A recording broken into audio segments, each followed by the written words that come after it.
Әлбәттә, җәмәгать Пәйгамбәребез саллаллаһу алейхи ва саллям бик мәрхәмәтле, ярдәмчел кеше иде. Пәйгамбәребез саллаллаһу алейхи ва саллямның ярдәмен тыйып, аның хезмәтен, эшен күреп, күп бәндәләр аның яхшылыгын тыйып, ислам динен кабул кыла иделәр. Без дә шушындыймы соң, газиз дин кардәшләрем? Безнең берәр төрле изгелегебезне, яхшылыгыбызны тыйыпмы, берәр төрле ярдәмебезне тыйыпмы, бер кеше булса да ислам динен кабул иттеме? Моны да уйласак иде. Безнең җәмәгать әхлагыбызга карап, башка кешеләр, диннән ерак булган бәндәләр ислам диненә күнәргә, ислам динен өйрәнергә тиешләр. Пәйгамбәребез саллаллаһу алейхи ва саллям белән бер вакыйга була бит. Пәйгамбәребез саллаллаһу алейхи ва саллям бер вакытны базардан кайтып барганда бер әбигә юлыга. Бер әби үзенең диясенә әйберләрен күтәрә алмыйча газапланып тора икән. Һәм бөтен кеше узып китә, беркем дә аңа ярдәм кулы сузмый. Барсы да узып китә, беркем дә шушы әбигә карата бернинди дә ярдәмнәрен күрсәтмиләр, һәм моны күргән Пәйгамбәребез саллаллаһу алейхи ва саллям бара да әбинең шушы алган әйберләрен диясенә куеп, хәтта диясен тотып, әбине дә утыртып, өенә кадәр озатып куя.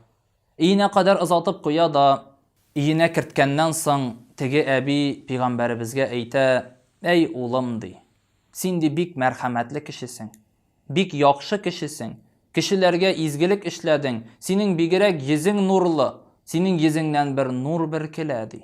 "Сиңа ди бер ди үтенечем бар, улым", ди. "Безнең шәһәрдә бер Мөхәммәд дигән кеше яши", ди. "Син аның артыннан иярмә инде. Ул сине юк юлга күндерер, ул сине юкка чыгарыр, ул сине саташтырыр, адаштырыр", ди.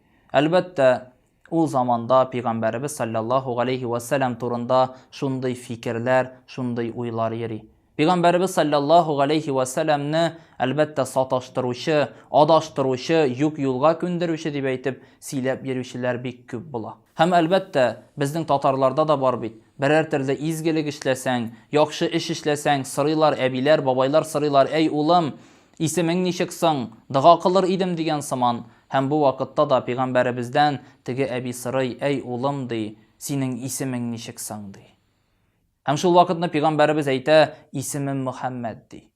"Исми Мөхәммәд", ди, "Минем исемем Мөхәммәд", ди. Һәм моны ишеткән әби бик гаҗәпләнеп кала. "Синең исемең Мөхәммәдме?" ди. "Син алдамыйсыңмы?" ди. "Юк", ди, Пәйгамбәребез әйтә. "Мин алдамыйм", ди. "Минем ди исемем Мөхәммәд", ди.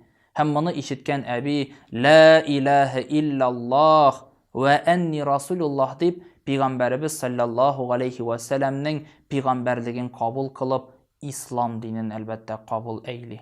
Кабул кыла әлбәттә ислам динен, Пәйгамбәребезнең җәмәгать ярдәмен тыйып, Пәйгамбәребезнең эшен күреп, Пәйгамбәребезнең йөзен күреп, нурлы йөзен күреп, аның яхшылыгын тыйып, күп бәндәләр ислам динен кабул кылдылар.